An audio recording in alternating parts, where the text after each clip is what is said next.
listener production.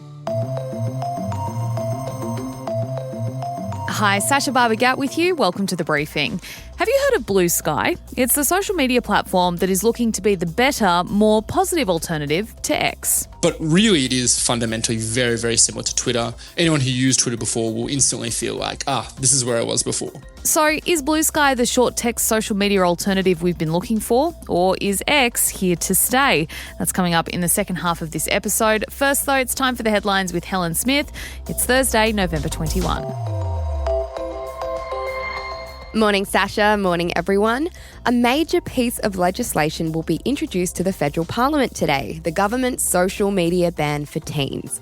Under the proposed laws, children 16 and under will be barred from apps like Facebook, Instagram and TikTok amid concerns about the harmful impact they can have on young people. While according to news.com.au this morning, Snapchat will also be included in the ban. There had been talk last week that it might escape the new laws because it's classed as a messaging service.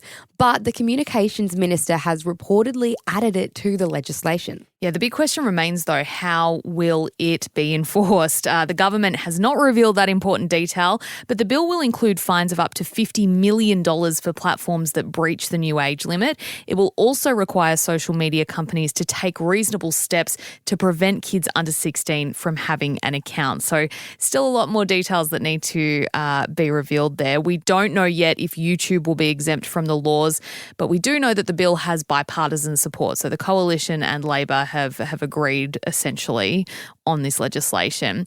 But we did see a joint parliamentary inquiry this week come out to stop short of recommending a ban. We covered this in the headlines on Tuesday. This committee said that there are better strategies to address social media harm for kids because, as we know, bans, people are always going to find a way through it. And, the harms that they're looking to address exist for people who are over 16 as well. So some criticism there of, just this idea of we'll just get kids off the app and everything will be fine. Look, just quickly sticking with federal politics, you might hear the words future fund floating around today. Now, this one's a little bit dense, but stick with me. I think we've broken it down pretty well. Look, what that is the government's rainy day fund. So it covers superannuation payments to public servants, but it also looks to benefit future taxpayers when the cost of things starts to blow out. Governments aren't allowed to dip into it, so it exists as a fund that continues to grow, but it exists there solely to pay super payments right now. It makes money through investments. It's worth $230 billion right now. When it started in 2006 under Peter Costello, he injected $60 billion into it to begin with. So it has grown quite a bit since then. So the reason the Future Fund is in the news is that Jim Chalmers is going to direct the fund to invest in housing and green energy projects. So this is a change to its investment mandates that already exist. Now, there's chatter because its existing narrow mandate is to maximise returns. That's its main job, is to invest in the right things so that it keeps making money. And it will still be required to earn 4 to 5 percentage points above inflation each year on average. So the federal government's kind of defending the move, saying that, look, we're not saying for it to invest in these opportunities if it's not going to be beneficial to the future fund. However, they do want it to look further and outside its existing scope. So a very brief rundown of what is happening with the Future Fund today for anyone who is interested. Overseas, Ukraine has reportedly fired UK-made Storm Shadow missiles into Russia for the first time since the beginning of the conflict, according to multiple sources. The strikes came just one day after Ukraine used US-supplied missiles to target a military facility in Bryansk border region. Sticking with Ukraine, the US Embassy in Kyiv has closed its doors because of intelligence of a potential significant air attack. That's according to the US Department of State Consular Affairs. Employees at the embassy were told to take shelter and prepare for a possible attack. However, Ukraine intelligence said that Russia was just using a psychological attack by spreading fake warnings of a looming strike online. In the meantime, Ukraine's president has acknowledged the possibility of having funding, weapons and aid withdrawn by the US, and he says that without that support, they would struggle to win. If they will cut, I think we will lose. Of course, anyway, we will stay, we will fight. We have our production, but it's not enough to prevail. The Hawthorn Football Club has settled its court case with former Indigenous players who had claimed they were subjected to a racist culture during their time with the Hawks. Cyril Rioli was among the former AFL players to come forward with accusations against Hawthorn, former coach Alistair Clarkson, his former assistant Chris Fagan, and former welfare manager Jason Burt in 2022 before launching formal legal action. An AFL investigation found no adverse findings against the trio last year, but the case has now been settled without the federal court determining any of the parties' allegations. Yeah, and in a statement, Hawthorn said it was sorry the players experienced ongoing hurt and distress and that it accepts the allegations were made in good faith and they represent the players' truth. The players have not released a statement. And it was a big night for our very own Helen, who attended Australian Music's Night of Nights, the Arias. Now, starting with the headliner, Troye Sivan, he picked up the biggest award of the night, taking home Album of the Year. And in his acceptance speech, he revealed it was inspired by his time in lockdown in Melbourne. I was single and really depressed and lonely, and then those little glimpses of hope in between. I just started to go out and hook up with random people and Oh, my mum. Sorry, mum. Guys, my mum has seen the craziest in my shows. This is nothing for her. That audio thanks to Nine. Troye also nabbed Best Solo Artist and Best Pop Release. This year, there were also 22 First Nations artists that were nominated for awards across the board, with my personal favourite being Miss Kanina, who was nominated as the first independent Indigenous woman to be nominated for their debut single ever. And the other big winner of the night was Royal Otis, who also took home 4 awards. Now, Sash, I know you said it was a big night for me. I was home and finished the red carpet and was probably in bed and showered by 4:30 p.m. So I love that the Arias has such an early red carpet so that for people like you who have to get up early the next day, you can still go and then you can just pop home and maybe watch it on a live stream. It was honestly perfect. I had the best of both worlds. I was in bed, all fresh in my nice, fresh, clean sheets, and I was like, this is living. I've done it. But yeah, look, we have a bonus episode coming out today with a little bit of a wrap of everyone I spoke to on the red carpet, talking about the significance of social media in the music industry and also what it takes to succeed as an Australian musician, asking that question, do you actually have to leave Australia to make it big in Australia? So I had some really interesting chats there, and look, I'll definitely be back next year, but this time I'm going to be bigger and better. Yeah, maybe we'll make sure you're not working the early shift the next day so you can stay for the actual awards. All right, Helen, we'll keep an ear out for that bonus episode. Listeners, keep your eye on your feed. That'll come out sometime during today. But in the meantime, we are getting into this morning's deep dive, which is looking at the new, or at least the rising social media platform called Bluesky. What is it and why is it gaining popularity right now?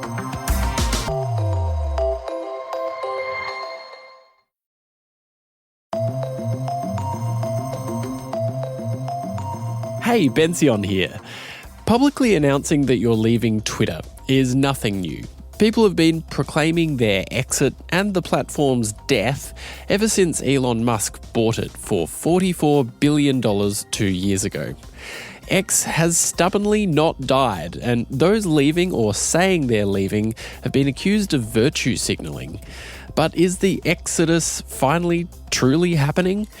Since Musk helped Donald Trump win the US election a couple of weeks ago, Star Wars actor Mark Hamill is among a few dozen American celebrities, the news organisation The Guardian, and some prominent journalists to announce they're also leaving. And Bluesky seems to be the main beneficiary. It says its user base has surged from 13 million users in October to more than 20 million today. But is it any good? Cam Wilson is an associate editor and internet culture and tech reporter with Crikey. Cam, welcome to the briefing. Where does the story of Bluesky begin? The story of Bluesky actually starts in its competitor, which is in Twitter.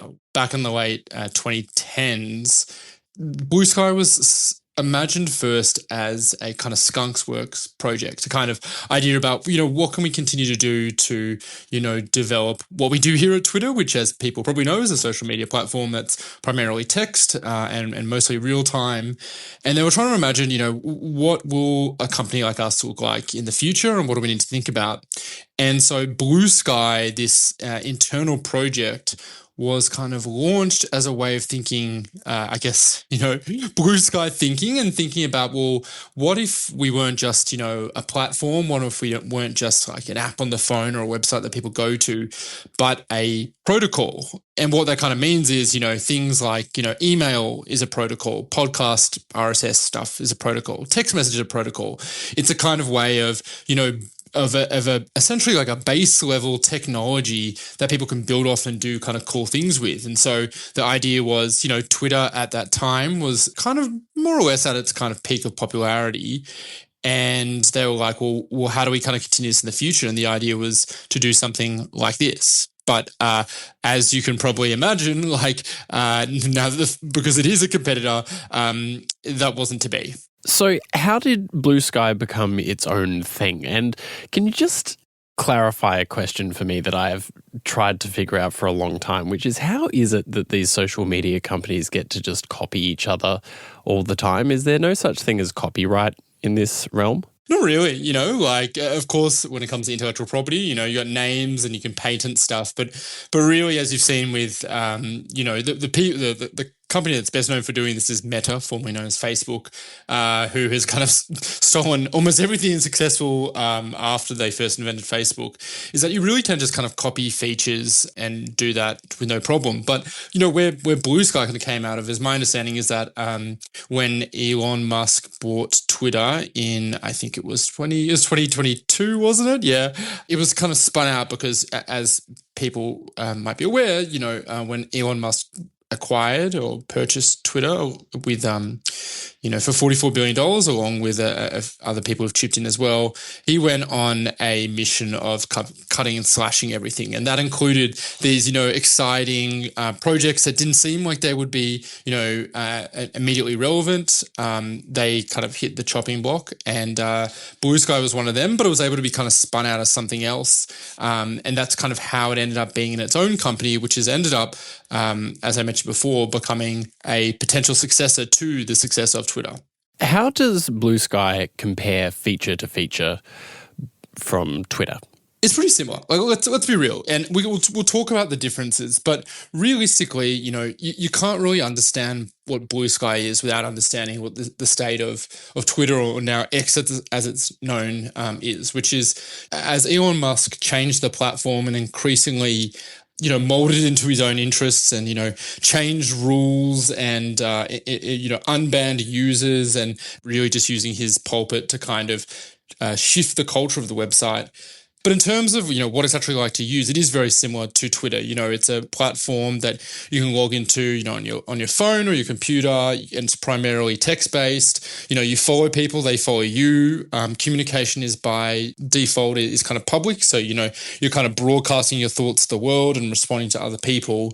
Where it differs is, and this is where we kind of get into the nerd stuff, which is, they have taken some steps which essentially make something like Bluesky more kind of almost like owned by the users. And by that I mean, they call it something that's like decentralized. And essentially, rather than relying on the one company like Twitter, which, is vulnerable to, for example, being bought by a billionaire with ideas and political leanings to change it how they want, the basis of Bluesky, the technology is, it looks a lot like Twitter and its features, but a lot of it is quite customizable and not necessarily set in the company itself. And so, for example, you have the ability to customize certain things, and even if you don't like the way that the company is or the company's product is headed, you even in the future kind of have the option of porting, all all your posts, all your followers and the people you follow over to somewhere else. So, much in the same way that you have an email client, you might sign up for Gmail or Yahoo or whatever, and you decide, hey, this other service has more storage, or I like the UI better, you can kind of switch over to another one. That's what Bluesky has been built to do, to give users an ability to kind of, jump from platform to platform, to have different options while still fundamentally all being able to communicate with each other through the same format.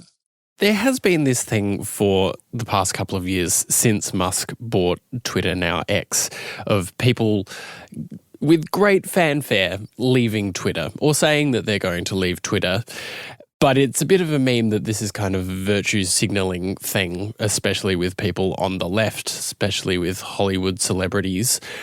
Is a place like Bluesky a genuinely better user experience, or is it a bit of a lefty bubble? It could be both. For context, Bluesky spun out a few years ago, but really it has not had, I would not say the critical mass, the popularity until pretty much after the US election result. I mentioned before Elon Musk's impact on Twitter, really, really ramped up in the lead up to the election. He went from being taking over the platform saying, hey, Twitter shouldn't be biased towards the left, and I think it is, to now very explicitly running the platform as essentially a space that is encouraging to kind of right-wing and his kind of philosophy of ideas. And so that kind of sparked, after the election result, a big exodus. Yes, there's been a lot of exoduses. There was an exodus when he took over. There's been a few ones in the past. I think most recently when he changed the block feature so that you couldn't just block someone and restrict them from seeing your posts. Now they can still see your posts, but they can't contact you. Anyway, all these kinds of little blips along the way that had kind of contributed to the success of people looking for an alternative to Twitter. But yeah, the election was really this one that kind of sparked it. And, it's pretty safe to assume people who were unimpressed by the election result are probably people who are going to be more left politically. And that's why they kind of end up in something like Bluesky. So yeah, I do think that we are actually seeing a kind of almost bifurcation in the internet of, rather than having this one place, which was Twitter, which was kind of where, people of all political persuasions kind of ended up, we're now seeing a bit of a transition to, it's almost like we're ending up with social media platforms that are actually set up based on the kind of political identity that you have. That being said, there are things on the platform that do, appeal to people that not just based on the fact that, they didn't like Elon Musk or they didn't like the fact that he was promoting Trump. The ways you can kind of customize it on Bluesky, unlike Twitter, is you can do things like choose your own algorithm. The way that you see posts on most social media platforms is dictated by an algorithm. It decides, hey, what do we want to show this person to try and, typically what will they enjoy and what will keep them on the website the longest. Bluesky has the ability to customize it. So, you can do one where you literally see the posts in chronological order. So this is, you see what's posted most recently and then, getting older and older. Or you get ones that have been popular with your friends, or, they really open it up so you can kind of do your own thing. And the idea is hey, don't let us tell you how to decide what you see, what information comes into your feed, but, we'll let you do it. And I actually believe that's one of the ideas that they have to, in the future, monetize it. But really, it is fundamentally very, very similar to Twitter. Anyone who used Twitter before will instantly feel this is where I was before. Obviously, as you mentioned, there are other alternatives, Threads and Mastodon. Briefly, could you just summarize what they are and how they're different?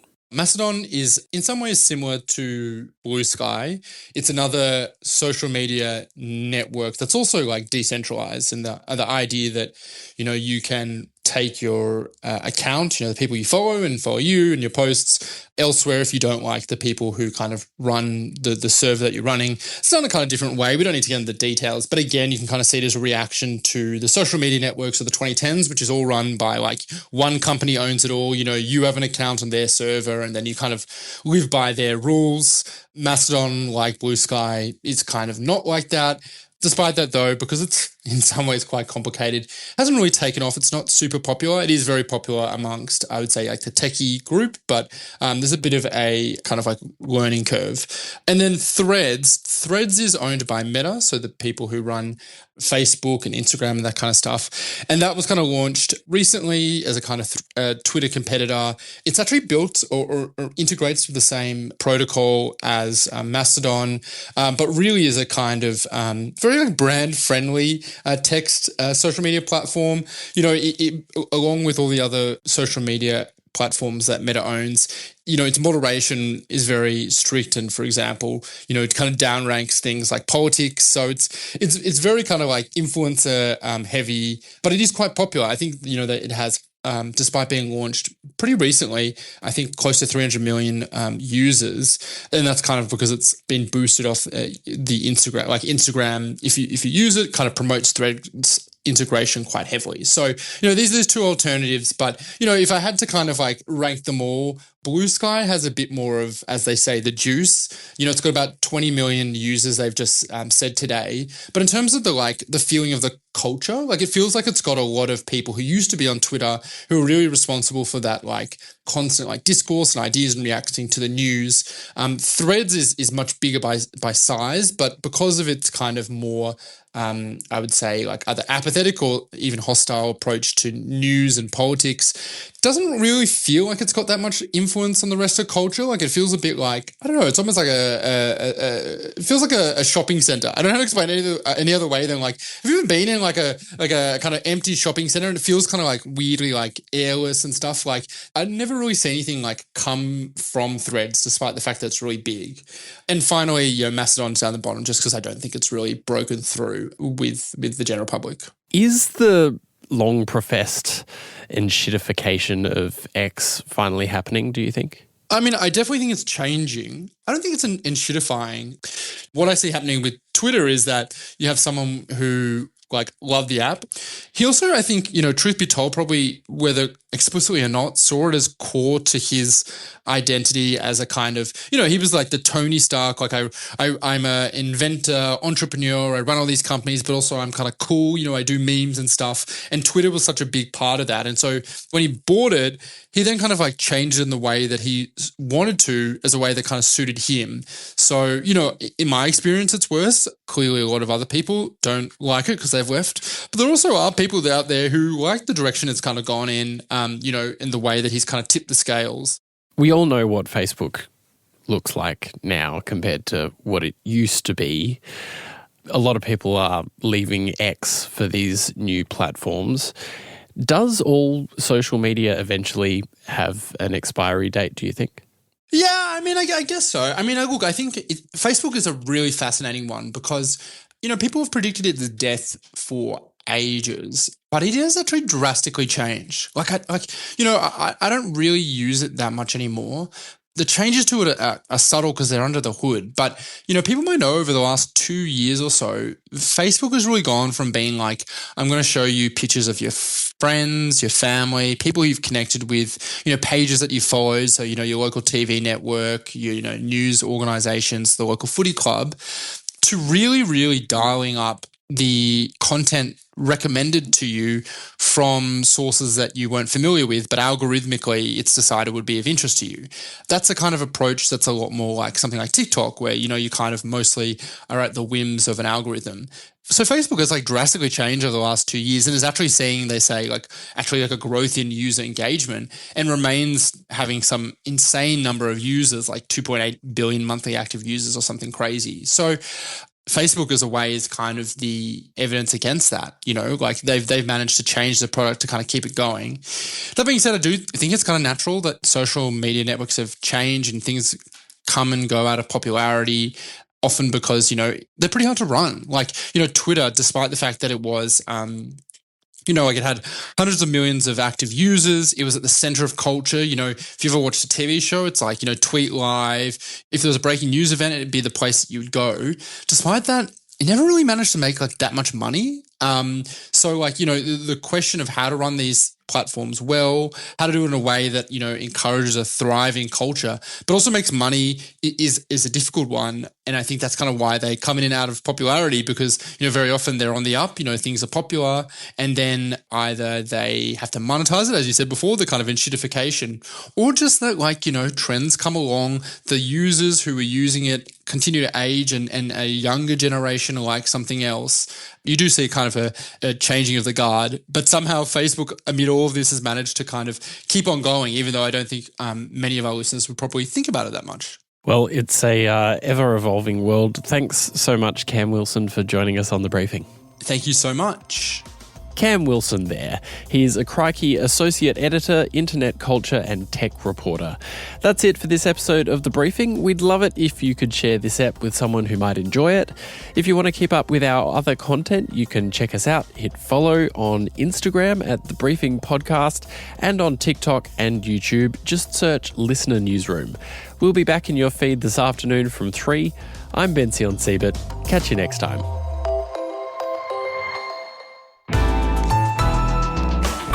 Listener.